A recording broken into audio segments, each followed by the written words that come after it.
Karibu kwenye somo letu la pili. Somo letu la pili ni chimbuko la kitabu cha Agano Jipya. Hii ni swala la msingi sana kwa sababu tunazungumzia asili ya maandiko ya kwanza na ni kitu gani ambacho kilipelekea mpaka tukafikia kuwa na kitabu hiki cha Agano Jipya.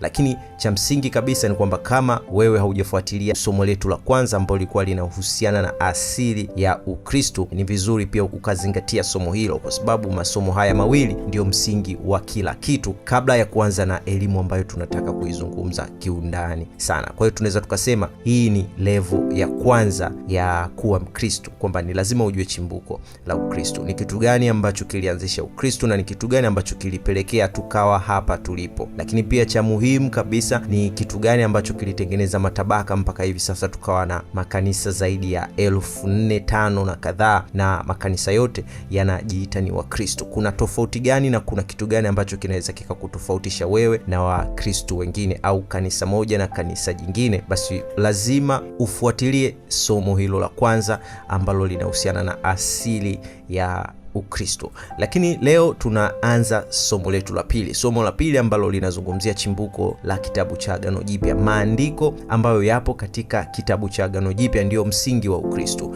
na kila mmoja anatumia maandiko hayo kwa ajili ya kuthibitisha kile ambacho anakifundisha, hasa wachungaji pamoja na watu wengine. Lakini kitu ambacho watu hawafahamu ni kwamba kitabu cha Agano Jipya kina historia yake kubwa sana, na historia yake inaweza kutathmini wewe ni Mkristo wa namna gani, kwa sababu tofauti ya matabaka ambayo yalikuwa yanasoma vitabu hivyo yalikuwa yana imani tofauti. Kwa hiyo kama utasoma kitabu fulani, maana hiyo utakuwa na imani fulani, na kama utasoma kitabu fulani utakuwa na imani fulani, lakini haikutofautishi wewe na Wakristo wengine, wote mnabaki kuwa Wakristo. Kwa hiyo kuna imani tofauti ndani ya kitabu cha Agano Jipya. Ili uweze kufahamu na kuelewa vizuri, ni lazima ufuatilie somo hili la chimbuko la kitabu cha Agano Jipya. Kuna watu ambao wanaamini kwamba Biblia ni kitabu ambacho watu walikaa na kupata maono toka mbinguni, na kwamba Roho Mtakatifu alishuka na kuwapa ufunuo na wakaanza kuandika kitabu cha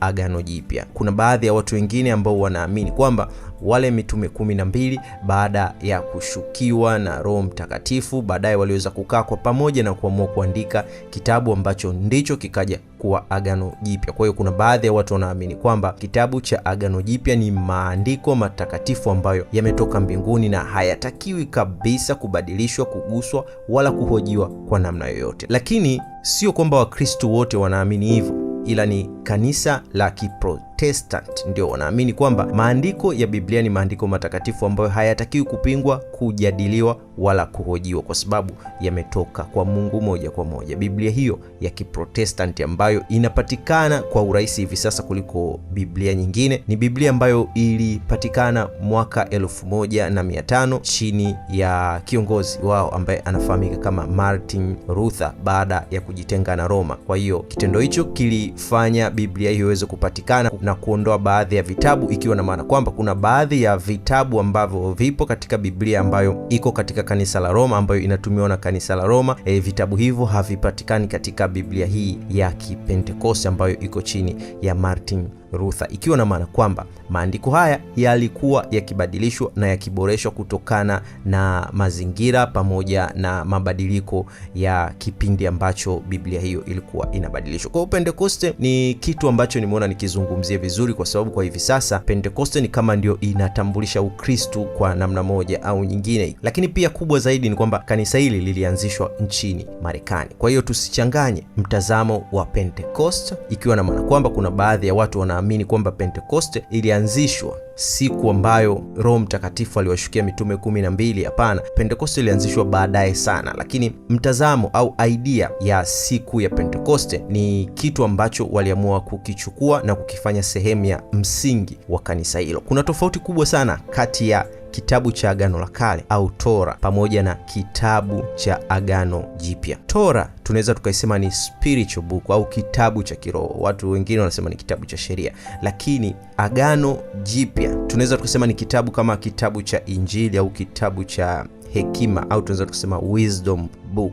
ikiwa na maana kwamba kuna tofauti kubwa sana kati ya Agano la Kale na Agano Jipya. Maandiko ya Torati ni ngumu sana kuyabadilisha, kwa sababu nyuma ya maandiko ya Torati kuna siri za ulimwengu wa kiroho, au tunasema siri za ufalme wa Mungu. Jamii tofauti zilizokuwa zinajaribu kufichua hizi siri ambazo ziko katika kitabu hiki cha Torati katika kipindi hicho cha Wayahudi zilikuwa zinafahamika kama jamii ambazo zinajaribu kupata hekima kutoka katika kile kitabu cha siri au kitabu kile cha Agano la Kale kama sisi tunavyoliita, na jamii hizo zilitafsiri siri hizo katika njia tofauti na kuwapelekea jamii hizi kuwa na mitazamo tofauti. Ndio tulizungumzia Esini, Wafarisayo, Masadukayo pamoja na jamii nyingine ambayo ipo katika historia ya chimbuko la kanisa. Kwa tulizungumzia hapo, watu wengi walikuwa wanazifahamu siri hizi kama hekima za Mungu au wisdom of God, na siri hizi zilikuwa sio kwa ajili ya kila mtu, ilikuwa ni kwa ajili ya watu wachache. Kwa hiyo wale watu ambao wamejiunga na jamii hiyo ndio walikuwa wanashirikishwa katika siri hizo ambazo wale walioshukiwa na Roho Mtakatifu waliweza kuzifumbua. Kwa hiyo jamii ya kwanza iliamini kwamba Yesu amekuja kutufunulia siri za ufalme wa Mungu na kutuonyesha njia ya kwenda kwa Baba. Kwa watu ambao hasa walikuwa ni watu wa jamii nyingine walitamani kujua siri za ufalme wa Mungu na njia pekee ambayo itaweza kuwafikisha katika ufalme wa Mungu, na njia hiyo ilikuwa ni kupitia mafundisho ambayo Yesu alikuwa anayafundisha. Na mafundisho hayo ambayo Yesu alikuwa anayafundisha ilikuwa ni ngumu kuyapata, na sehemu pekee ya kuweza kupata mafundisho hayo ilikuwa ni kupitia maandiko ya vitabu ambavyo vilielezea mafundisho ya Yesu pamoja na matukio ambayo Yesu alikuwa ameyafanya. Kwa hiyo waandishi wa vitabu hivi ni waandishi ambao wametokea katika jamii tofauti, na katika jamii hizo kulikuwa kuna tamaduni tofauti, na lengo la mwandishi lilikuwa ni kulenga jamii fulani kwa malengo fulani, na kila mwandishi alikuwa ana mtazamo tofauti na mwandishi mwingine. Kwa hiyo kuna tofauti kubwa sana ya mtazamo pamoja na malengo ya waandishi. Katika kipindi hiki zaidi ya 90% kati ya watu 10 ilikuwa inawezekana kabisa kwamba kuna mtu mmoja au watu wawili au watu watatu ndio wanajua kuandika pamoja na kusoma. Kwa hiyo watu wa kipindi hiki walikuwa hawajui kusoma wala kuandika. Ilikuwa ni baadhi ya watu wachache, hasa walikuwa wanatokea katika jamii za kifalme pamoja na jamii za watu ambao wamefanikiwa sana, watu matajiri sana. Moja ya watu ambao walikuwa wametoka katika familia ya kitajiri sana ilikuwa ni pamoja na Mtume Paulo. Maandiko mengi ambayo yalikuwa yanaandikwa yalikuwa yanapelekwa kwa watu maalum ambao walikuwa wamechaguliwa kwa ajili ya kusoma maandiko hayo, kwa ajili ya kuwasomea watu ambao walikuwa katika jamii fulani. Kwa hiyo watu hao special ndio walikuwa wanasoma vitabu hivyo. Kwa hiyo sio kila mmoja alikuwa ana uwezo wa kusoma kitabu na kuweza kutafakari. Hapana, walikuwa wanasomewa na mtu mmoja, na yule mtu mmoja ndio alikuwa anawasaidia kutafakari. Lakini kitu kingine ambacho ilikuwa ni cha msingi kabisa kuweza kuelewa na kupata picha iliyokuwepo kipindi hicho ni kwamba kopi za vitabu ambazo zilikuwa zinatolewa huko ilikuwa ni ngumu sana, tofauti na hivi sasa ambapo unapeleka katika mashine na kutoa kopi. Katika kipindi hicho ni kwamba herufi moja moja ilikuwa inaandikwa katika kitabu na kumaliza kitabu kizima. Kwa hiyo ilikuwa una kopi kwa kuandika. Kwa hiyo kutokana na uchache wa watu walikuwa wanajua kuandika, lakini pia kutokana na wingi wa maandiko ambayo yalikuwa yameandikwa, ilikuwa ni ngumu sana kuweza kupata vitabu vingi ambavyo vingeweza kuwatosha watu. Lakini pia ngumu zaidi ni kwamba wale watu ambao walikuwa wanaandika, mara nyingi kulikuwa kunatokea makosa kadhaa ambayo tunaweza tukasema ni makosa ya kiuandishi. Kwa hiyo kuna baadhi ya watu ambao walikuwa ni maalum kwa ajili ya kusoma na kukosoa yale makosa, na endapo kama kutakuwa na makosa, basi yule mtu alikuwa anaandika ile kopi alikuwa anarudi kwenda kurudia upya. Kwa hiyo ilikuwa ni kazi kubwa sana. Kwa hiyo unaweza kuona ni jinsi gani ambavyo vitabu hivi mwanzoni ilikuwa ni ngumu sana kwa mtu yoyote kuweza kuvipata. Kwa hiyo ilikuwa ni rahisi sana kuweza kuficha siri au kuweza kutumia kitabu hicho kwa kuweza kuanzisha propaganda fulani na watu kuweza kuamini, kwa sababu walikuwa hawana uwezo wa kupata information katika njia yoyote ile. Kitabu ambacho ndicho kilikuwa msingi wa Kristo wa mwanzo ilikuwa ni kitabu cha Agano la Kale au kitabu cha Wayahudi, na mafundisho yao walikuwa wanayapata kutoka kwa viongozi wao, hasa wale ambao wameshajifunza elimu hii ya kidini na wamefanikiwa kupata kitabu hicho na kuweza kukisoma na kuweza kushukiwa Roho Mtakatifu na kuweza kukitafsiri. Kwa hiyo kitabu hiki ilikuwa kimeandikwa kwa mafumbo na ilikuwa ni ngumu sana kuweza kufumbua mafumbo hayo, lakini pia kubwa zaidi ilikuwa ni ngumu sana kuweza kukitia mikononi kitabu hicho. Kwa hiyo baadhi ya watu ambao walifanikiwa kupata kitabu hicho ilikuwa ni pamoja na jamii ambayo Yesu alikulia. Kwa hiyo Yesu inaaminika kwamba alikuja kutusaidia kutafsiri siri ambazo zilikuwa zimejificha ndani ya kitabu hiki. Siri hizi zilikuwa zinafahamika kama siri za ufalme wa Mungu au siri za ulimwengu wa kiroho. Wafuasi wa Yesu waliamini kwamba kama ukipata siri hizi ambazo Yesu alikuwa anazifundisha, siri za ufalme wa Mungu, basi hautakufa, utaishi milele. Lakini baadaye Paul alikuja na idea kwamba hakuna haja ya kuzijua siri za ufalme wa Mungu. Kama ukimwamini Yesu kama ni mkombozi wa maisha yako, hautakuja kufa tena, utaishi milele, utazaliwa upya, utajazwa Roho Mtakatifu, utanena kwa lugha na utaanza kutoa pepo na utaponya wagonjwa na vitu vingine vingi vitakutokea,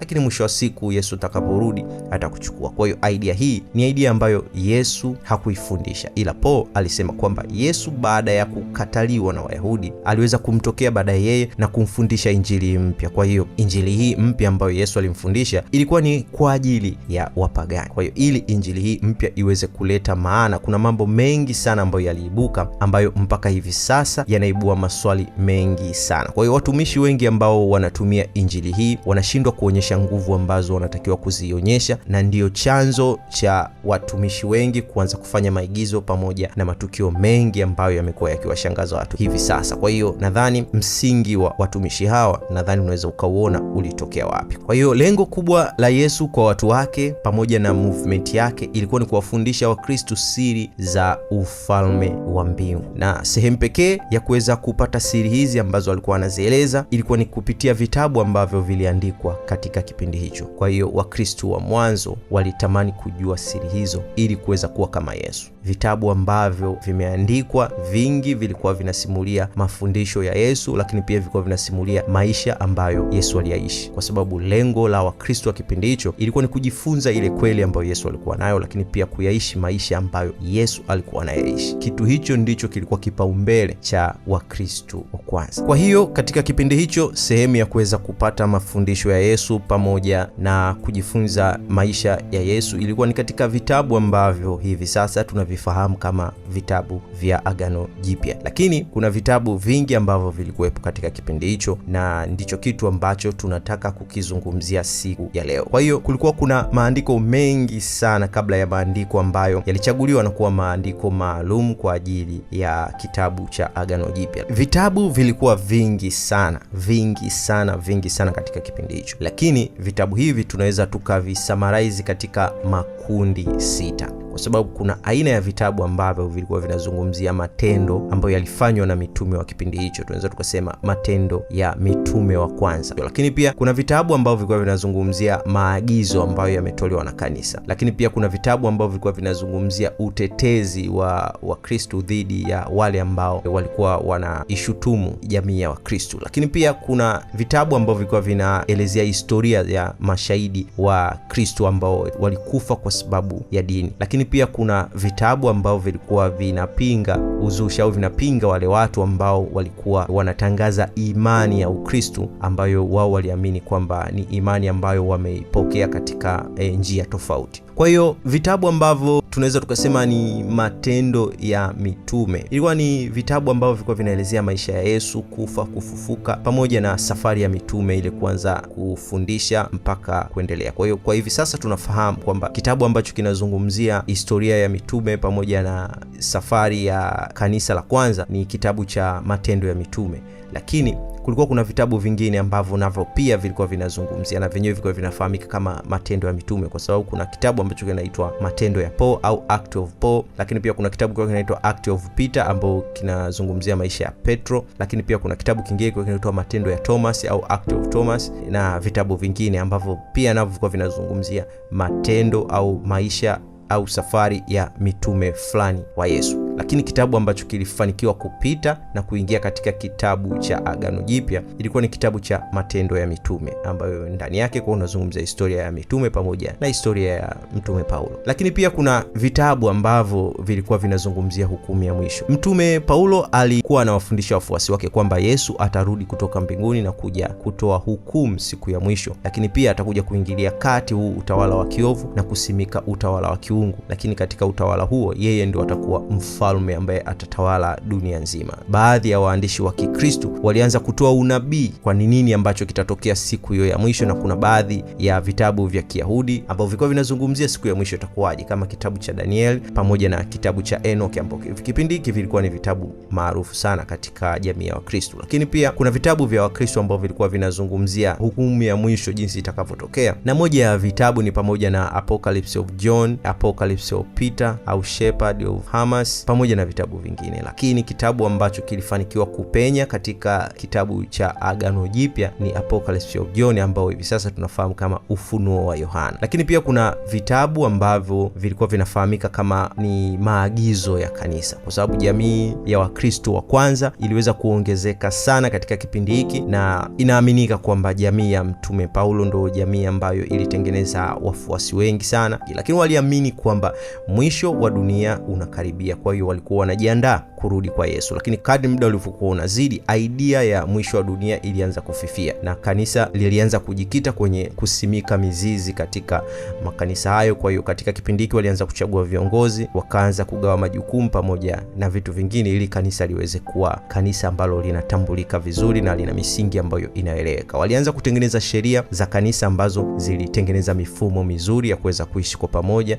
na kuweza kushiriki ibada tofauti tofauti kama kubatiza pamoja na kuwaingiza wanachama wapya. Kwa hiyo vitabu vilianza kuandikwa vikielezea jinsi kanisa litakavyoongozwa na kuweza kupangiliwa vizuri. Maandiko haya yalikuwa ni maandiko muhimu sana, hasa katika kipindi cha kanisa la kwanza pamoja na kipindi cha kanisa la pili. Na moja ya maandiko ambayo yalitumika kipindi hicho ni pamoja na Didache of 12 Apostles au Teaching of 12 Apostles. Watu wengi ambao walikuwa wanafungua makanisa na jamii zao za kiroho ndio walikuwa wanatumia kama miongozo au sheria za kanisa ambalo wanakuwa wamelianzisha. Kwa hiyo ni moja ya maandiko ambayo yalikuwepo katika kipindi hicho. Lakini pia maandiko mengine ambayo yalikuwepo katika kipindi hicho ni maandiko ambayo yalikuwa yanafahamika kama Christian Apologies au utetezi wa Ukristo. Kwa hiyo wakati dini ya Kristo ilivyokuwa inaanzishwa, Wayahudi pamoja na Warumi walikuwa wanaipinga sana, kwa sababu ilikuwa ni dini mpya. Kwa hiyo kila mmoja alihisi kama itakuwa ni dini ambayo ina misingi ambayo itaharibu tamaduni na ustaarabu wa watu ambao walikuwepo katika kipindi hicho. Kwa hiyo waandishi na wafuasi wa imani hii walitumia baadhi ya maandiko kujaribu kujibu hoja zilizokuwa zinatolewa na wale watu ambao walikuwa wanaihukumu hiyo dini. Na kwa hiyo vitabu ambavyo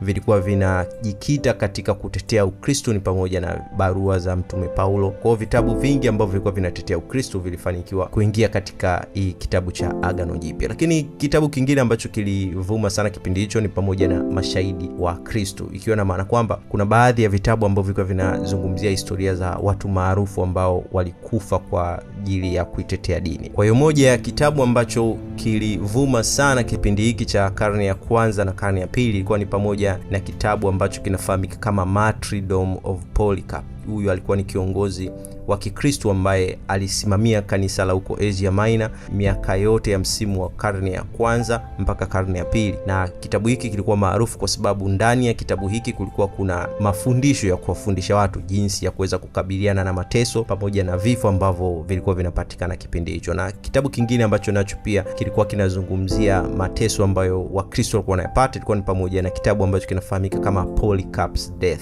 Lakini pia vitabu vingine ambavyo vinafahamika sana kipindi hicho ilikuwa ni pamoja na vitabu vya Mtume Paulo. Vilikuwa navyo vinapinga wale watu ambao walikuwa wanaupinga Ukristo. Kwa hiyo kanisa la kipindi hiki lilikuwa lipitii tu changamoto ya kupingwa nje ya kanisa pekee, lakini kuna baadhi ya Wakristo ambao nao pia walikuwa na mitazamo tofauti, walikuwa wanapingana wenyewe kwa wenyewe. Kwa hiyo moja ya vitabu ambavyo tulikuwa tunaviona ni jinsi ambavyo Mtume Paulo alikuwa anawapinga labda mitume 12 na jinsi mitume wa 12 walivyokuwa wanampinga Paulo pamoja na vitu vingine, ikiwa na maana kwamba kila mmoja alikuwa anatetea imani yake na kila mmoja alikuwa anaamini kwamba mwingine ameiamini tofauti ile imani ambayo ilikuwepo. Lakini kuna imani moja ilishinda na imani nyingine ikashindwa. Lakini kitu cha msingi ni hivi vitabu vinne. Kuna vitabu vinne ambavyo vinafahamika kama vitabu vya Injili, ambavyo ni vitabu ambavyo vinazungumzia historia ya Yesu pamoja na mafundisho yake. Na vitabu ambavyo vilifanikiwa kupita kwenye Agano Jipya ni pamoja na kitabu cha Mathayo, kitabu cha Marko, Luka pamoja na Yohana. Lakini katika kipindi hicho vitabu vya Injili vilikuwepo vingi, na moja ya vitabu ambavyo vilikuwa vinafahamika kama vitabu vya Injili ilikuwa ni pamoja na kuna Injili ya Philip, lakini pia kuna kitabu ambacho kinafahamika kitabu cha Juda Thomas. Huyu Juda Thomas sio yule Yuda aliyemsaliti Yesu, huyu ni Juda Thomas, alikuwa ni ndugu yake na Yesu. Lakini pia kuna kitabu cha Injili ambacho kinafahamika kama Injili ya Maria Magdalena. Kuna baadhi ya vitabu vingine pia vilikuwa ni vitabu vya Injili, lakini vitabu hivi vinne vya Injili ndivyo vitabu ambavyo vilifahamika kama misingi minne ya kitabu cha Agano Jipya. Kwa hiyo hivi vitabu vinne ambavyo tunazungumzia ni vitabu vinne ambavyo